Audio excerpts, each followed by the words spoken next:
오늘 머니딜 스테이션에서는 딜사이트 S 김정기 마스터와 함께 이야기 들어보도록 하겠습니다. 마스터님 안녕하세요.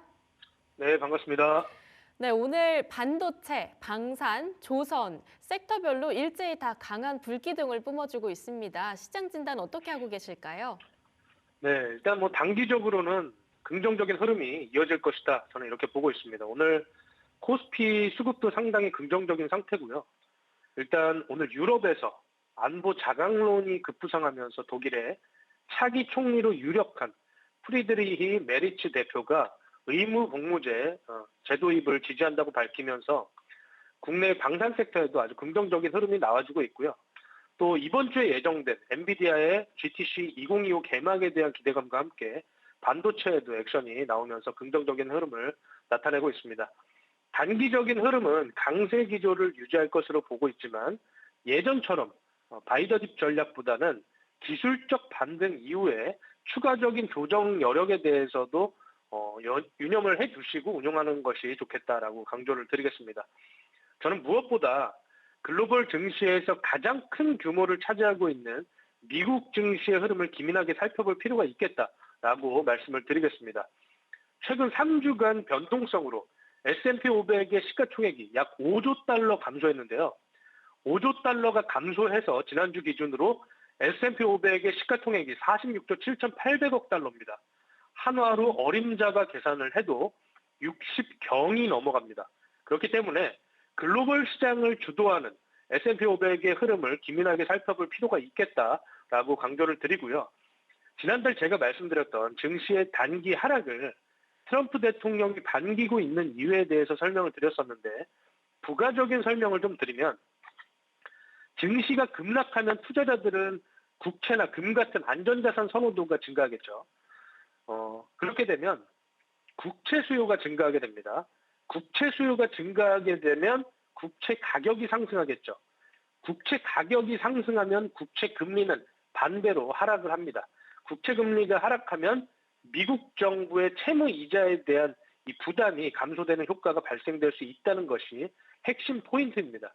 과거 바이든 정부에서는 인프라 복지로 정부 지출을 확대했다면 트럼프 행정부에서는 부채 이자를 감소시켜서 친기업 정책, 쉽게 설명드리면 법인세나 소득세를 인하시켜서 기업을 지원하는 정책 기조를 유지할 것으로 예상하고 있습니다.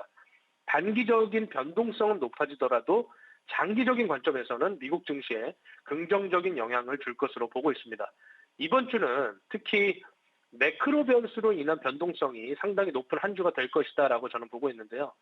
현지 시간으로 18일, 미국 현지 시간으로 엔비디아 GTC 2025를 개막하기 때문에 관심 있게 살펴볼 필요가 있겠고요. 일단 삼성전자와 SK 하이닉스 그리고 미국의 마이크론이 AI 메모리와 솔루션을 공개할 예정입니다. 긍정적인 흐름이 이어질 것으로 예상을 하고 있습니다. 이 GTC는 AI를 주제로 로봇 컴퓨팅, 자동차 같은 다양한 분야의 혁신 기술을 소개하고 지식을 공유하는 자리이기 때문에 관련 섹터들의 움직임을 기민하게 살펴볼 필요가 있겠습니다. 또 3월 19일에는 수요일 미국의 2월 산업 생산 데이터를 발표를 합니다. 예상보다 높은 증가율이 나오게 되면 미국 경기의 강세 신호로 볼 수 있겠고요. 그렇게 되면 다시 금리 인하에 대한 기대감이 감소하고 증시에는 또다시 변동성이 생길 가능성이 높기 때문에 흐름을 좀 유의 깊게 살펴볼 필요가 있겠다라고 말씀드리고 FOMC가 있죠. 미국 현지 시간으로 3월 19일부터 20일까지 이틀간 열리는데 한국 시간으로 20일 오전 3시에 금리 결정 발표가 있습니다. 그래서 기준금리를 동결할지 인하할지에 따라 시장의 단기 변동성이 발생할 가능성이 있고 또 점도표를 통해서 연내 금리 인하 횟수를 전망하기 때문에 그 변화들을 좀 지켜볼 필요가 있겠다라고 말씀을 드립니다. 기준금리를 동결할지 인하할지에 따라 이 방향성이 좀 결정될 수 있고 일본의 BOJ도 금리 결정을 하는데 한국 시간으로 19일 오전에 발표할 것으로 예상되어 있습니다. 마찬가지로 일본 증시의 변동성도 좀 주의 깊게 살펴볼 필요가 있겠습니다. 그렇기 때문에 이번 주는 상당히 변동성이 높은 한 주가 될 것이다. 그리고 S&P 500이 단기적으로 반등하는 이런 강세를 보여주더라도 예전과 같이 마냥 안심하고 바이더딥 전략으로 매수 전략으로 대응하는 것은 어려움이 있을 수 있다라는 것이 제가 현재 보고 있는 뷰라고 말씀드릴 수 있을 것 같습니다. 미국 증시와 특히 해외 선물의 흐름을 기민하게 살펴보면서 대응할 필요가 있겠다라고 강조를 드리겠습니다. 네, 미국의 미니 선물 지수도 흐름이 심상치가 않습니다. S&P 500이 이번 한 주 동안 잠깐 반등이 나온다고 하더라도 정말 바닥을 다진 것인지 여전히 변동성이 클 수 있다라고 말씀을 주셨는데요. 확실히 이번 주에는 발빠른 그런 대응 전략이 필요하지 않을까 싶습니다. 자, 오늘 장의 특징 섹터들 하나씩 살펴볼 텐데요. 반도체 가져와 주셨습니다. 뭐 CXL도 그렇고요. HBM, 후공정, 레거시단 일제히 반도체 오늘 잘 나갑니다. 어떤 포인트 가지고 계실까요? 일단 반도체는 확실한 변화가 시작되었다는 것을 말씀드리고 싶어요. 삼성전자의 재고 정상화가 생각보다 빠르게 진전되고 있고요. D램과 낸드 플래시 가격이 상승세를 보이면서 한국 반도체 업황에 아주 긍정적인 흐름을 보여주고 있습니다. 지난주 공략되었던 그 반도체 소재주, 포토레지스트지 하는 그 동진 세미캠이 일주일 만에 아주 긍정적인 흐름을 보여줬고, 저는 본격적인 시작은 아직 하지도 않았다라고 말씀을 드리고 싶고요. 최근에 머니마스터에서 말씀드렸던 한화 비전도 SK 하이닉스의 TC본드 납품 소식과 함께 아주 긍정적인 흐름이 나와줬는데, 오늘은 단기 조정을 보이더라도 장기적인 관점에서 긍정적인 흐름이 지속될 것이다. 저는 이렇게 보고 있습니다. 일단 단기적으로 엔비디아의 GTC와 관련한 이벤트 드리븐을 살펴보지 않을 수가 없을 것 같은데요. 엔비디아의 차세대 메모리, 또 모듈, 소캠을 빼놓을 수가 없겠죠. HBM과 비교해서 전력 효율성과 성능을 개선할 수 있는 패키징 솔루션이라고 발표를 했는데요. 그래서 오늘 가져온 종목이 바로 심텍이라는 회사입니다. 엔비디아의 소캠은 기존 메모리 패키징 방식보다 더 높은 집적도와 신호 전송 효율성이 요구되는 첨단 기술입니다. 여기서 말씀드리는 집적도가 반도체 칩이나 회로기판에 얼마나 많은 소자, 즉 트랜지스터나 캐패시터, 배선 같은 것들을 밀집시켜서 집어넣을 수 있는지를 나타내는 지표인데요. 이 집적도를 높이면 연산 능력이 향상되고 데이터 이동 거리가 단축되기 때문에 연산 속도도 향상되게 됩니다. 전송 거리가 짧아지면 소모 전력도 당연히 감소하게 되고 발열 감소 효과도 발생하게 됩니다. FC BGA와 ABF 기판이 핵심적인 역할을 하는데요. FC BGA는 반도체 칩을 기판 위에 뒤집어서 배치하는 패키징 방식이고, 배선 길이가 짧아서 신호 손실이 적고 데이터 전송 속도가 빠릅니다. 그렇기 때문에 아주 중요한 역할을 할 수 있다라고 보고 있고요. ABF 기판은 고밀도 배선 설계가 가능하고 고속 신호 전송이 가능하기 때문에 엔비디아의 소캠에 필수적으로 적용될 가능성이 높다라고 보고 있습니다. 그렇기 때문에 당연히 한국에서 FC BGA와 ABF 기판을 생산하는 대표 기업인 심텍이 수혜를 받을 가능성이 높다라고 보고 있고요. 이런 관점에서 심텍을 가져왔습니다. 23년과 24년에는 주가도 마찬가지지만 실적도 상당히 긍정적이지 못한 흐름을 보여줬는데요. 2년 연속 적자를 유지했었는데 올해 하반기에는 반도체 경기가 회복되고 전방 산업 수요가 증가하게 되면 업황 개선과 함께 흑자 전환 가능성도 있기 때문에 이런 측면에서 장기적인 관점에서는 어닝 모멘텀도 발생하지 않을까 이렇게 보고 있습니다. 가격 전략을 좀 살펴보면요. 장기적인 이런 하락 추세를 상승 이탈하는 이런 흐름을 보여줬는데 오늘 그 장외 거래에서 조정을 받고 지금 현재 저는 충분히 매집할 수 있는 그런 구간으로 보고 있습니다. 그래서 좀 타이트하게 하락 추세를 상승 이탈했기 때문에 조정을 좀 타이트하게 잡으면서 또 앞으로 일어날 그 이벤트 드리븐과 관련해서 단기 강세가 다시 나온다면 차익 실현 관점으로 보시고 충분히 다시 눌려가면 그때부터 다시 분할 매수 관점으로 대응을 하시면 좋겠다 이렇게 말씀을 드리고요. 21,000원에서 현재가까지는 분할 매수 관점으로 대응을 하시면 좋겠다라고 말씀드리고 손절가는 18,000원을 제시해드리겠습니다. 이 지지 구간이죠. 지지 구간보다 약간은 더 상승해 있는 이런 구간에서 손절가를 제시를 해드리고 장기적인 관점으로 35,000원대의 매물이 가장 많이 쌓여있지만 조금 더 낮은 레벨 34,000원 정도를 목표가로 제시를 하도록 하겠습니다. 네, 반도체 섹터 내에서 심택 받아봤습니다. 어닝 모멘텀도 기대해 볼 수 있다고 말씀 주셨고요. 이게 단기적인 것보다는 반도체 쪽은 조금 더 긴 호흡으로 끌고 가보자. 현재 자리 매력적인 구간이다. 이렇게 포인트 잡아주셨습니다. 자, 이어서 다음 특징 섹터 우주항공과 방산 가져와 주셨는데요. 오늘 정말 반도체에 뒤지지 않고 막강합니다. 방산 쪽으로는 어떤 모멘텀에 집중해 볼까요? 네, 오늘은 뭐 방산 너무나 긍정적이죠. 한화 에어로스페이스부터 한화 시스템, 그리고 한국 항공우주 전반적으로 긍정적인 흐름을 보여주고 있습니다. 그동안은 라지캡 수주잔고에 집중하자, 제가 이런 말씀을 1월부터 지속적으로 드려왔는데요. 하지만 이제는 라지캡 룸은 크지 않을 것이다 라고 저는 좀 보고 있습니다. 시가총액이 큰 종목들은 한번 방향성을 잡으면 추세가 무너지기는 쉽지 않습니다. 그렇기 때문에 매도 관점을 말씀드리는 게 아니라 조금 쉬어가는 그런 가능성이 나올 수 있다라는 점을 제가 말씀드리고 싶고요. 그러면 그동안은 좀 덜 올라왔던 스몰캡, 미드캡에서 성장성이 있는 기업들이 조금 키 맞추기를 하면서 상단으로 올라와 주지 않을까. 이 업사이드를 가지고 또 여러 가지 모멘텀과 함께 올라와 주지 않을까. 이런 가능성에 대해서 제가 좀 말씀을 드리고 싶고요. 오늘은 항공우주 정밀부품 제조와 또 소재에서 앞으로 방산 섹터까지 확장성이 있는 그런 회사를 가져왔는데, 일단 최근에 방산과 항공우주 섹터가 전반적으로 긍정적인 흐름을 나타냈죠. 글로벌 안보 비용 그리고 방위비의 증가는 어떻게 보면 저는 정해진 미래였다라고 판단을 하고 있습니다. 처음에 이제 가장 우리가 주의 깊게 살펴봐야 했던 이슈는 중동의 지정학 리스크였었죠.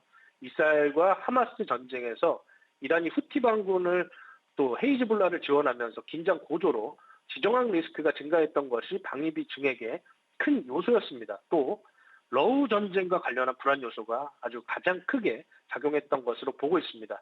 미국은 오랫동안 유럽의 방위비를 부담해왔습니다. 그런데 이번에 트럼프 대통령이 유럽 스스로 방위비를 부담하라고 압박하고 있는 상황이고요. 유럽은 러시아 위협에 대비를 해서 국방비를 증액하고 있는 상황인데, 사실상 미국만큼의 군사력을 갖추기는 어렵다는 점에서 앞으로 안보 비용이 대폭 증가할 것으로 예상되고 있습니다. 멀리서 찾을 이유도 없이 일단 한국만 보더라도 1953년 이후 70년 넘게 휴전 상태를 유지하고 있는, 전 세계적으로 유례없는 장기적인 군사대치 상황에 놓여 있는 것이 분명합니다. 바로 지난주였죠.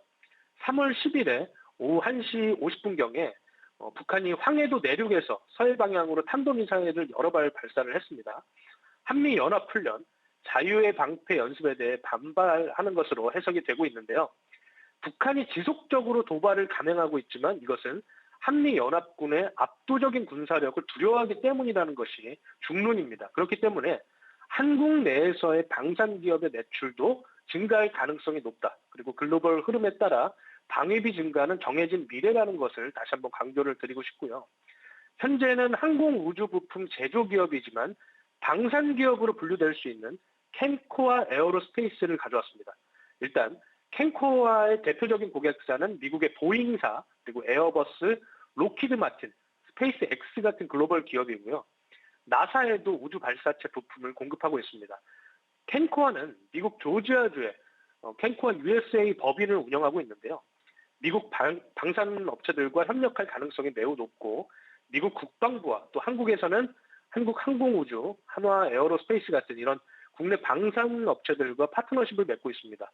올해는 미국 현지의 생산 공장을 증설해야 하는 상황이다라고 밝혔는데요. 자회사 캘리포니아 메탈은 티타늄과 니켈 특수광 같은 우주항공 원소재를 생산합니다. 지난해는 캘리포니아에서 기존 생산 시설을 확대했고, 올해는 생산 능력을 기존 대비 2배로 늘릴 목표를 설정하고 있습니다. 올 상반기에만 약 3, 4천억 규모의 추가 수주가 예상되는 상황이고, 매출 대비 8배에 달하는 수주 잔고를 기록하고 있고요. 상당히 긍정적인 흐름이 지속될 것으로 보입니다. 글로벌 대표 방산 기업인 로키드 마틴에도 또 협업을 확대하고 있기 때문에 방산 기업으로서도 또 재도약하는 그런 흐름을 기대해 볼 수 있겠다라고 말씀을 드리겠습니다. 지금 현재 캔코아 에어로스페이스의 주가를 보시면요. 지금 추세가 상당히 긍정적으로 이어지다가 다시 조정받고 이렇게 횡보하는 이런 흐름이 나오고 있는데, 추세가 앞으로 점진적으로 우상향할 수 있다면 지금 과거에 하나 시스템 같은 이런 기업들도 작년 11월, 12월에 이렇게 그 첫산을 만들죠. 첫산을 만들고 조정받으면서 다시 점진적으로 우상향하는 이런 추세를 강하게 만들다가 이제 급등하는 이런 흐름이 나와줬는데 앞으로 캔코와 에어로스페이스는 하반기에 또 긍정적인 모멘텀이 있습니다. 나로 발사도 있고 또 우주항공과 관련해서 여러 가지 모멘텀 그리고 남아있는 수주장고에 대한 그 매출 인식 과정들이 앞으로 하반기에 조금 실현될 수 있기 때문에 저는 긍정적으로 추가적인 성장 모멘텀이 충분히 있다라고 보고 있고요. 한 13,000원부터 제가 좀 루즈하게 들었는데 13,000원부터 현재가까지는 분할 매수 관점으로 점진적으로 조정받게 되면 조금씩 이렇게 모아가는 이런 방식으로 좀 이런 관점을 가지고 모아가시라는 관점에서 제가 말씀을 드렸고요. 장기적으로 목표가는 16,000원에서 17,000원 충분히 가능할 것이라고 보고 16,000원을 단기 목표가로 설정드리고 장기적인 관점에서는 신고가 랠리도 한번 다시 펼쳐볼 수 있을 것이다. 저는 이렇게 보고 있습니다. 손절가는 11,500원 상승의 시작 부근 바로 이 구간이죠. 이 구간을 손절가로 제시하면서 조금 러프하게 손절가를 제시해드렸는데 주가가 상승하면 다시 손절가도 상승시키는 이런 흐름을 관점을 가지고 이 트레이딩을 이어가시면 좋겠다라고 말씀을 드리겠습니다. 네, 방산주 내에서 캔코와 에어로스페이스 탑픽주로 받아봤습니다. 이 하나 에어로스페이스의 주가는 이미 우주권으로 올라간 것 같고요. 한국항공우주도 차트를 살펴보면 무슨 로켓을 단 것처럼 쭉 올라가는데 그 후발주자로서 캔코와 에어로스페이스 제대로 톡톡히 역할할 수 있을지 조정 시 분할 매수 접근으로 장기적으로 끌고 가 보도록 하겠습니다. 자, 오늘 이렇게 특징 섹터와 그 안에 있는 탑픽주 하나씩 살펴봤는데요. 오늘의 스페셜 공략주 한번 오픈을 해봐야겠습니다. 동아소시오홀딩스 가져와 주셨는데요. 이 기관의 매수가 좀 꾸준하게 들어오는 것 같습니다. 어떤 포인트에 주목해 볼까요? 일단 이 동아소시오홀딩스는 사업 지주 회사입니다. 상장사인 ST팜과 동아ST의 지분 일부를 가지고 있고요. 지분 100% 자회사인 동아제약과 용마로지스 같은 이런 비상장사를 보유하고 있습니다. 이 동아제약은 우리가 잘 알고 있는 일반 의약품 및 의약 외품을 하는 회사예요. 피로회복엔 바카스, 이 바카스가 동아제약의 대표적인 제품입니다. 그리고 판피린과 가그린 같은 의약 외품도 가지고 있기 때문에 강력한 시장 지배력을 보유하고 있는 소비재 브랜드다. 그렇기 때문에 또 안정적인 캐시카우 역할을 하고 있고요. 해외 시장에 진출을 하면서 긍정적인 흐름을 나타내고 있습니다. 국내 피로회복제 시장에서 압도적인 1위는 바로 이 바카스인데요. 베트남과 몽골 그리고 중동과 캄보디아에서 바카스 수출이 증가하고 있기 때문에 장기적인 성장을 이어나갈 것으로 보고 있습니다. 일반 의약품, OTC에서도 판피린과 가그린 같은 이런 제품뿐만 아니라 파티온과 템포 같은 소비재 포트폴리오를 확대하고 있습니다. 건기식과 또 의료기기, 헬스케어 사업까지 확장을 하면서 포트폴리오 다각화를 통해서 현금 창출 능력을 이렇게 확대하고 있다라고 보시면 될 것 같고 동아제약뿐만 아니라 용마로지스라고 하는 물류 회사도 있는데 의약품과 화장품 그리고 식품까지 콜드체인과 또 물류 서비스를 하고 있기 때문에 상당히 경쟁력이 있는 기업이다라고 볼 수 있겠습니다. 24년 창립 이래 최대 실적을 냈습니다. 약 4천억의 매출을 돌파했는데요. 동아소시오홀딩스가 지분 100%를 보유하고 있기 때문에 상당히 긍정적인 흐름이 나와줄 수 있겠다라고 말씀드릴 수 있을 것 같고 이 회사를 좋게 보는 이유는 제가 재무 상태를 좀 분석하면서 여러 가지 측면에서 투자와 연구개발을 잘하는 회사다라고 판단을 했기 때문인데요. 상당히 긍정적인 투자 성과를 내고 있습니다. 일단 지분법 적용 투자 주식이 작년에 5,852억을 넘었습니다. 아마 다들 또 알고 계실 텐데 독일의 프리미엄 건기식 브랜드 오쏘몰의 국내 독점 판매권을 확보해서 한국 시장에서 오쏘몰 제품을 유통하고 있습니다. 오쏘몰 이뮨과 오쏘몰 아르트레 같은 제품들이 한국에서 꽤 높은 매출 성장을 보이고 있고요. 또 독일의 바이엘이라는 아스피린 만든 엄청 훌륭한 제약사가 있는데 이 회사에서 피임약과 또 여성 건강 제품 브랜드를 인수하면서 한국에 유통 중이고요. 역시 긍정적인 흐름을 만들어내고 있습니다. 이 정도만 해도 충분히 긍정적인 투자 포인트다라고 볼 수 있겠지만 제가 가장 유의 깊게 살펴보는 것은 이 메디컬 IP라는 의료 AI 그리고 3D 솔루션을 하고 있는 기업에 투자한 내용입니다. 인공지능 분석과 3D 솔루션을 활용해서 의료 분야에서 디지털 트윈과 메타버스 기술을 선도하고 있습니다. 아까 말씀드렸던 GTC 2025에서 인공지능 기반 3차원 정량화 솔루션 딥캐치X와 애플의 비전 프로와 연동된 기술을 처음으로 시연할 계획입니다. 기존 2D 기반 엑스레이 영상을 활용해서 3D로 변환시키고 또 MR 환경에서 진화시켰기 때문에 그 주인공이 바로 이 메디컬 IP라는 기업인데 이 메디컬 IP에 전략적 투자를 한 것이 바로 동아 소시오 홀딩스다. 그렇기 때문에 긍정적인 흐름을 또 기대해 볼 수 있고 이런 이벤트 드리븐으로 연결되는 이런 주가 흐름도 상당히 긍정적으로 기대해 볼 수 있겠다라고 말씀드리겠습니다. 자, 주가를 좀 살펴보면요. 지금 이런 바텀 구간에서 베이스라고 하는 이 박스권 흐름이 길수록 오히려 상단에 강한 상승 모멘텀이 긍정적으로 이어질 수 있는 그런 여건이 이렇게 준비되었다라고 제가 말씀드릴 수 있고 이렇게 아까 말씀드렸던 이런 소파동을 만들면서 장기적으로 긍정적인 흐름을 이어나갈지 아니면 조정받으면서 매물을 흡수하면서 급등하는 흐름이 나와줄지 여러 가지 측면에서 시나리오를 가지고 대응하실 수 있겠다 이렇게 말씀드리는데 손절가는 뭐 지금 여기 이렇게 베이스로 만들어 놓은 구간의 하단 구간이 한 94,000원 정도 94,000원 정도를 손절가로 보면서 천천히 모아가시면 긍정적인 투자 성과가 나올 수 있겠다라고 말씀드리고 97,000원부터 현재가까지는 분할 매수 관점으로 대응하실 수 있겠다. 그리고 장기적인 관점에서는 13만 원, 직전 고점을 초과하는 이런 13만 원까지도 도달할 수 있겠다라고 보는데 단기적으로 트레이딩을 하신다면 11만 원 초반대까지 이렇게 보실 수 있겠다라고 말씀드리고요. 저는 이런 좋은 회사 또 확실한 캐시플로우가 있는 이런 회사들은 장기적인 관점으로 좀 대응을 해봐도 좋겠다라고 강조해 말씀을 드리고 GTC 2025에서 자회사들의 이런 활약을 한번 긍정적으로 지켜볼 수 있겠다라고 강조드리겠습니다. 네, 계속해서 이어지는 GTC 2025에서 어찌 보면 자회사들이 앞으로의 흐름들 잘 보여줄 수 있을지 한번 체크를 해보도록 하겠습니다. 무엇보다 캐시플로우가 확실하다라고 말씀 주시면서 단기적으로 봤을 때는 일단 11만 원 초반에서 목표가 잡을 수 있다. 조금 더 중장기적인 상황에서는 13만 원까지 열어볼 수 있는 상황으로 받아봤습니다. 동아소시오홀딩스까지 스페셜 공략주 받아봤습니다. 지금까지 딜사이트 S 김정기 마스터와 함께했습니다. 마스터님 좋은 말씀 감사합니다. 네, 감사합니다.